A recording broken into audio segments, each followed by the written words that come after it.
But our organization, the HCCH, is progressing, is growing from strength to strength.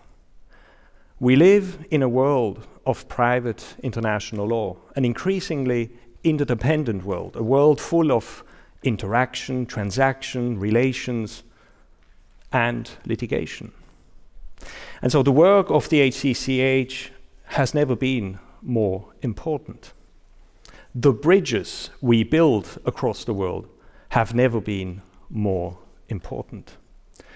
And so naturally, when earlier this year we adopted our new strategic plan, we did emphasize the importance of universality and inclusiveness as strategic goals for the organization. But today, I'm indeed particularly happy to stand here in front of you. We have an interesting room in quite a different setup, which only shows how dynamic, innovative, and young the HCCH is, even 126 years after its inception. So again, we have a full transformed Hague Academy building packed with subject matter expertise.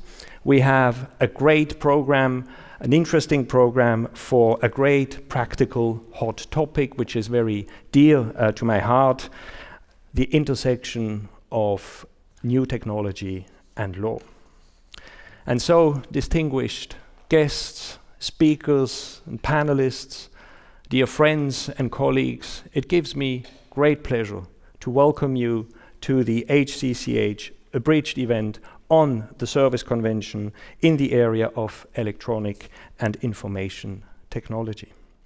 The first edition of what will hopefully become a series, known as the HCCH Abridged series. It's quite a historic moment, thus. One we wanted to share with as many people as possible, and so I extend a special welcome to those joining us from afar via our live stream on the HCCH YouTube channel. Thanks for being here. Thanks for tuning in. I hope you all are as excited as I am about what we've got in store for you. But what exactly is HCCH Abridged? Well, it's a bit different on how we usually do things. We have packed a lot really, in this one-day event. An abridged version of things, if you will, making the program short, sharp, and I'm sure dynamic and exciting. An event that will enable us to continue and no doubt deepen our discussions on the use of modern technology in the context of the work of the HCCH. Discussions we in fact started more or less exactly 20 years ago. Some of you may remember the 1999 Geneva Roundtable. Back then, the big news in relation to the operation of the Service Convention was whether or not one could use email. Well, obviously, the world has changed since then, and so has technology. And while I'm sure that today we will again talk about various forms of email, we will also talk about DLT/blockchain and other forms of new technology. But let me briefly come back to our new strategic plan. When describing the context in which we conduct our work and develop HCCH conventions, the strategic plan stresses, I quote, "Greater numbers of cross-border actors and advances in technology and digitization mean that the rules and frameworks need to respond to progressively more complex scenarios. It also means that the HCCH may need to assess the challenges and benefits such advances should present to supporting the development, implementation, and practical operation of its instruments." End of quote. And so indeed, we should not underestimate the role, the important role that technology plays in the operation of our conventions. The success of the HCCH conventions has been not only because of their ability to facilitate effective access to justice for all by simplifying and streamlining procedures, but also because of their technology neutrality. This neutrality is a key factor of the convention's longevity. It is this neutrality that enables HCCH conventions to embrace new developments and new technologies, to pass the test of time and to adjust effectively to changing environments.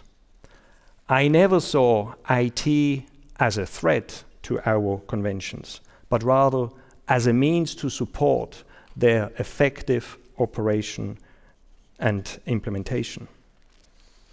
And the Service Convention is no exception. We'll see today how the practices under the Service Convention have evolved to best employ information and communications technology, what challenges still exist and how we can address them, as well as what the future holds and what technological developments we can anticipate in the area of cross-border service and international civil procedure in general.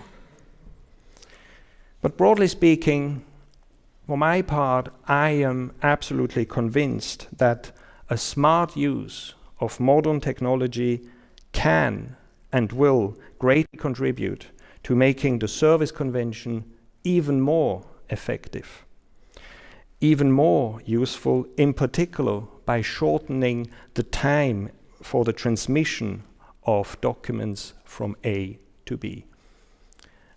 And I emphasize the word transmission because, as we all know, the Service Convention does actually not deal with service, with the exception maybe of 10A, which is one of the modes of transmission that is only completed with the actual service. And I'm sure we're going to have a great discussion on this particular point.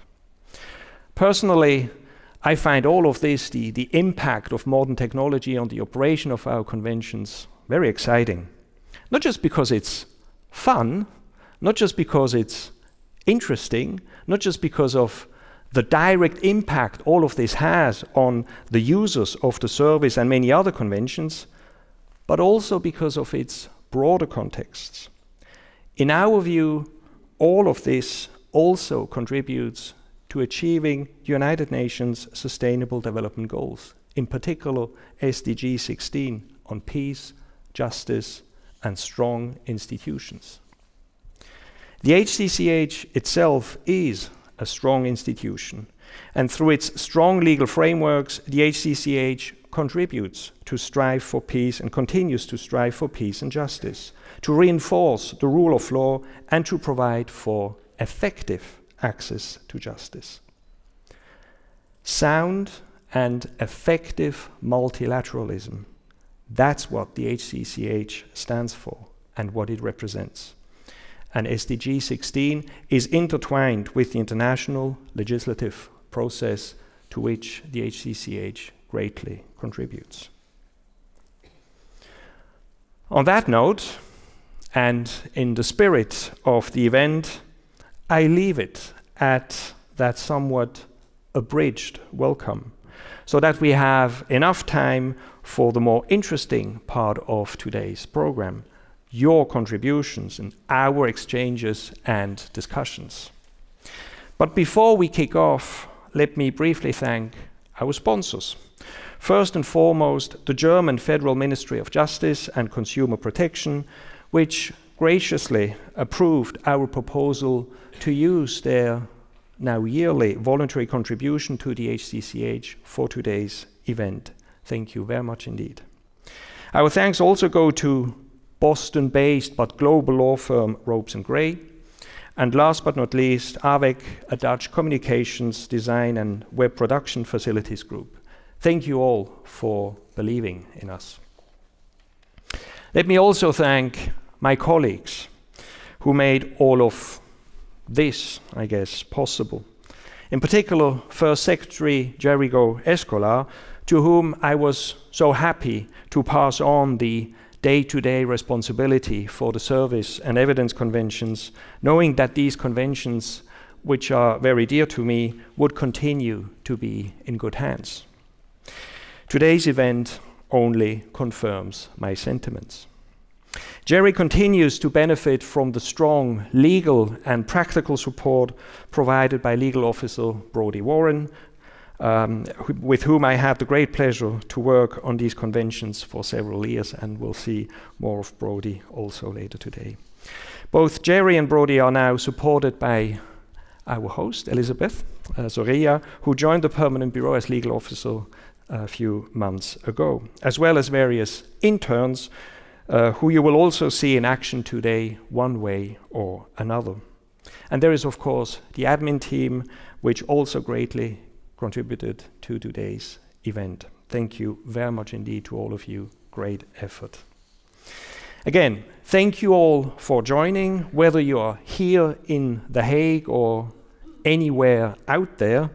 Now let's start our discussions. Let's have a great, informative, fun day. Let's make sure we are all happy at the end of the day with today's event. And so I encourage you all to get involved, ask questions, debate ideas, and challenge one another. It is only through these collective exchanges and discussions that the HCCH will continue to grow from strength to strength. Thank you very much. Have a great day. All right, good morning. How are we doing today? We're all a bit quiet, which worries me a little, because it's really boring listening to me for a long time. We have an audience following us online, so what we'd like to do is get your input. It's not one of those conferences that you're going to sit there and listen to us. We'd like you to comment and to ask questions as well. So what we're going to do first is we're going to run an introspection, and we're going to kind of get ourselves into thinking mode and about speaking to the person next to us. Some of you didn't listen when I said sit next to somebody. You will need somebody for this, all right? So what we'll do is this. We'll start with the introspection. Aristotle, not me, said, knowing yourself is the beginning of all wisdom. That's the reason why I don't have any of that. But we work towards it. Let's know ourselves and what we want to achieve here. The context is this. It is not a conference that we're at. We're really in a dialogue, and we'd like you to have input to today, actually. So first, your ideas and your questions matter. We want to hear from you.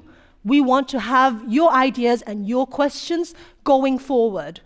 So you will have today, because you've come and joined us on the 11th of December in the middle of winter, you will have then the opportunity to input your thoughts and your ideas into the work going forward. So again, your ideas and questions matter.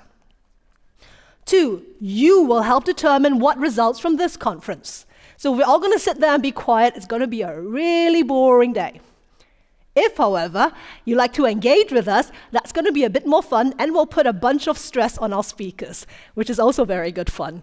So please think about what they're saying and then speak into that microphone. If you have something you'd like to say, it need not be a question. Quite a few of us are lawyers here, so we don't ask questions. We make comments disguised as questions.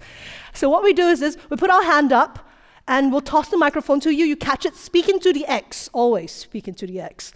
And then hold on to the microphone until you see somebody else's hand go up. Okay, if you're in the front few rows, have a look around at your neighbors now and then.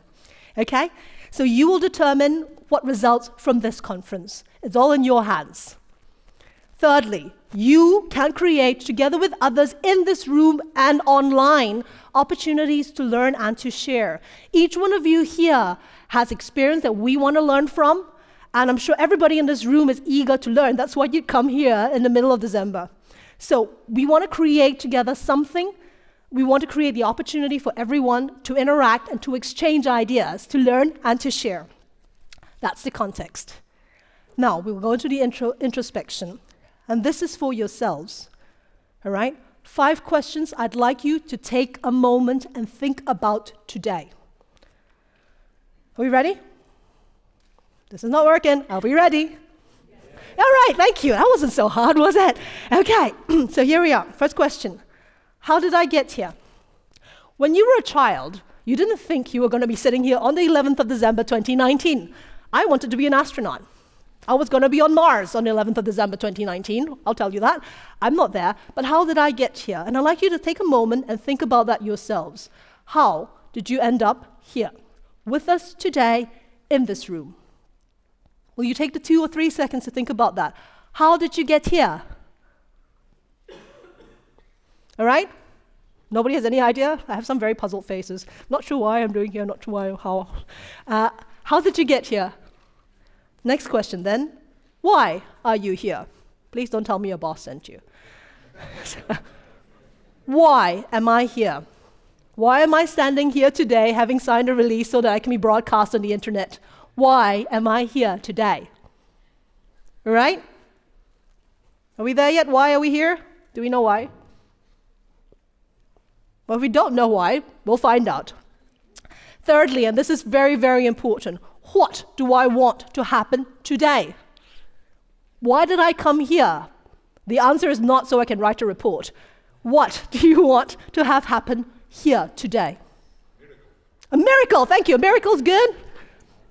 All right, we'll work to that. We'll work for a God complex. What do I want to have happen here today? And when you see this, by the way, I have my thumb on this because it moves the slides. It is not a detonator. If I remove my thumb, nothing will happen. Okay? Now, what do I want to have happen today? Learning, thank you. We have learning. What else? What do I want to have happen today? All right, have a think. What else? A breakthrough. I like that. We're all going to win the Nobel Prize, I think. So, a breakthrough, absolutely. What do you want to have happen today? It's a very technical topic. It's about IT. It's one of those things that lawyers looking on, yeah, I like Lexis and I'm good. But what do you want to have happen here today? Then leads to the next question. What stands in the way of having that happen? Are you familiar with Craigslist and you have these misconnections? Right? So what stood in the way of that happening? What stands in the way of achieving what you want to achieve today? How are you going to address that? And the last question for yourselves, what expertise or experience do I have that others may find useful? Every one of you here has something. You're special and you're unique, and you have an experience that nobody else has because you walked your path. What experience, what knowledge, what idea do you have that makes you dangerous? Which double O are you? All right? Those are the 5 questions I'd like you to think through for yourselves. And then comes the fun part. 3 questions. Now, I hope you're sitting next to somebody at least. And if you're not, then please move to sit next to somebody because you will need somebody next to you. Next to you. I'm going to give you 30 seconds to get up and find somebody to sit next to. I'm sure there's someone you want to sit next to. That's right. Come on, get cozy. Next to yourselves, okay? All right. All right, 3 questions. And here's how it works. You're going to see the questions, you're going to think about it, and you're going to speak to the person on your right and give that answer. If you don't have anybody on your right, then join the group on your left. Okay? Until we got in the 7th dimension, we'll have more people. Everybody to the right. If you don't have someone on the right, speak to the group on your left. Answer these 3 questions. First question, what does innovation and legal technology mean to you? Okay, will you stand up, please? And we're going to toss it to you. If somebody else has catch it, then please go ahead. Toss it hard and far. Go. Excellent. Please speak into the X. Woo! All right, very good. Thank you. What does innovation and legal tech mean to you? 2 things. First of all, I have to go back to school and study because I have no idea what legal technology is, what it stands for. So that's the first thing. And the second is that it's terrifying me a little bit because I have the sneaky suspicion that in the not very far future, I might be substituted by a machine. Thank you. Thanks very much. Thank you. Can you give him a round of applause? He's the bravest. Come on, the first. Thank you very much. Somebody else, one more person. What does innovation and legal tech mean to you? I had someone in the front row who was brave enough and who was pretending not to look at me. Do you have a question? Do you have an answer, rather, to the question? Anybody? Come on. Would you like to try? Yeah? What is innovation and legal tech? Will you toss him the microphone? It will help if you're standing. Stand up. Come on. Let's work it out. All right. Stand up and catch. Go. Good job. All right. Thank you very much. What does innovation and legal technology mean to you? So to me, it's a source of hope. So I have the totally opposite feeling that he has. To me, the fact that technology can make a breakthrough into the legal system is how we're going to have a more efficient and a better judicial system in the world. So it's great. I like it. Excellent. Thanks very much. We have a few judges in the room today, so I hope you bring that up again. But that's our first question. All right? So we're a third of the way through, and we did really well. Next question then. How will IT change the international and cross-border landscape, the legal landscape, in the next decade? Besides losing all your jobs. Obviously, that's not going to happen, but how will IT change the international and cross-border legal landscape in the next decade? In the next decade. Anybody? Anybody? It's better if you actually cross the room. It's more fun to toss things across the room. Come on, how often do you get to toss a ball in the Academy building of the Peace Palace? Come on, guys. How will IT change the international and cross-border legal landscape in the next decade? Thank you very much. Will you stand up, please, and toss the microphone? You'll be fine. Good job. Well caught. Before you answer the question, I must say the microphone's foam, so it doesn't hurt. No, well, I'm so sorry. Well, thank you so much. I think that the change would be twofold. On the one hand, to make service and exchange of documents secure, fast, and that way, to some extent, contribute to legal certainty. But on the other hand, we look at artificial intelligence as a means to actually solve the dispute. So legal technology has a twofold impact in cross-border disputes. One is the transmission, is communication. The other one is the solution of the dispute. I believe you would probably be tackling the first one. The first one also, however, contributes to the second aspect. Indeed it does. Thank you so much. Have a seat. Indeed, yes. So transmissions, so communications and solutions will change in the next decade. Anybody else brave enough for the ball? We have two. Very good. First across and then back is more fun that way. Yeah. Toss it. Yes. You can do it. Good catch. Thank you. I know that the question is fairly general, and from looking at it from a private national law perspective, I think that because there is no there, and there is no way to connect something to a physical location anymore, I think that actually party autonomy will only increase in importance and be a basic connecting factor. We just started a discussion this morning also with Peter, where is Peter, on fintech and determining the applicable law to legal transactions, financial transactions, where again there is no there. So you will have to rely on party autonomy to overcome all these issues. Thanks very much. Parties will get more autonomy. We're going to toss it over. Well done. Yes, there you go. So I think that that IT actually generally will change a few of our presuppositions that are baked into even the Hague Conventions, but also other legal instruments. For example, the whole legal system is built on the assumption that a person has a domicile and a residence. But with IT, when somebody is constantly connected and we're going there, we might have to change the presumption that we find the person at their virtual address rather than in a physical location anymore. Or the presumption that every, for example, instrument of worth has a central database where it is stored, like a register of shares or so on.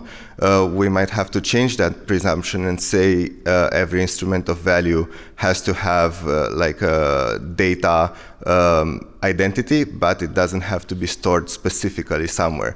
And I think with the development of AI, artificial intelligence, and distributed networks, and our, let's say, international all-around moving life, many more of these baked-in presumptions will slowly disappear. Indeed. Thank you so much for your contribution. You're absolutely right. We'll all become player number one. We'll have our own gear. It'll all be virtual. We'll have addresses that are virtual. And how are we going to deal with all of that? That's a very good point. Thank you very much. We're 2/3 of the way through. The last question then. What issues would you like to see discussed today? Given the context, the broad change that will happen with IT, the things that will happen in the next 10 years. Because people tend to do that. What's going to happen tomorrow? Or what's going to happen in 100 years? Let's look at 10 years. The midterm, which most, if not all, hopefully all of us will see 10 years from now. Let's see what's going to happen. And anticipating that, what issues would you like to see discussed today? Will you turn to the person on your left and start the conversation? Please, it wasn't so hard the first time around. To the person on the left, unless you don't have someone on your left, then join the conversation on your right. Could you please do that again? Person on your left, and just tell them what issues would you like to see discussed today? Is there anyone that would like to share the issues? So focus us to where you'd like us to go. We have one here, and that's a shot toss.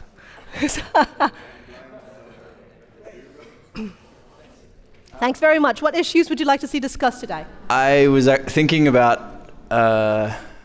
essentially having people tell me about technologies that I don't really understand today. That would be something that would be helpful for me, and I think helpful for others in the room as well. And I think it would also be nice to hear from other legal experts in terms of what it's like in practice and how these technologies can be applied. Thanks very much. Very practical question. Please have a seat. Very practical question. One, weird tech that we don't know about. We hear about new tech, deep tech, but weird tech that we don't understand. And two, practically speaking, what about those tech? We have a hand over there, and if you both would get up and toss it right across, good catch.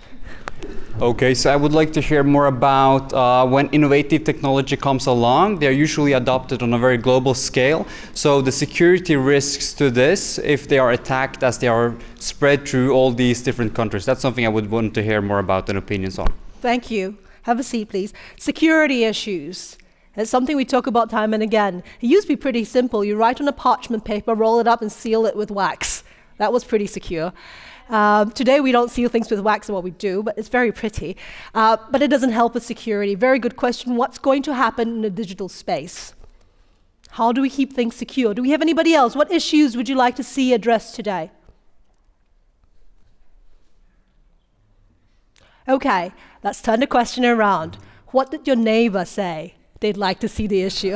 What issues did your neighbor say they'd like to see discussed today? You're in the anonymity of the web, it's all right. Come on, we need one last brave soul, and then I promise you I will go away soon. One last brave soul. Yes, one there, and that was a passing, that wasn't even a toss. Go ahead. I would like to build on the security issue, and especially in the blockchain. So if we want to gamble and presume that there is no such thing as irreversible hash functions, and if we can use that in legal systems and in law in general. So yeah, about the security of blockchain. Thank you. Specifically the security of blockchain, and I suppose the distributed ledger technology as well. Right, we have experts in the room. You've been forewarned. I'm looking at all the experts. You know what's going to come up today. So before I hand the floor back to our host, you need to know that between 2000 and 2015, the number of people living outside the borders of their nationality increased by more than 50%. If you took the number of people that live outside of the borders of their nationality today and grouped them all together, they would be larger than the entire population of Brazil.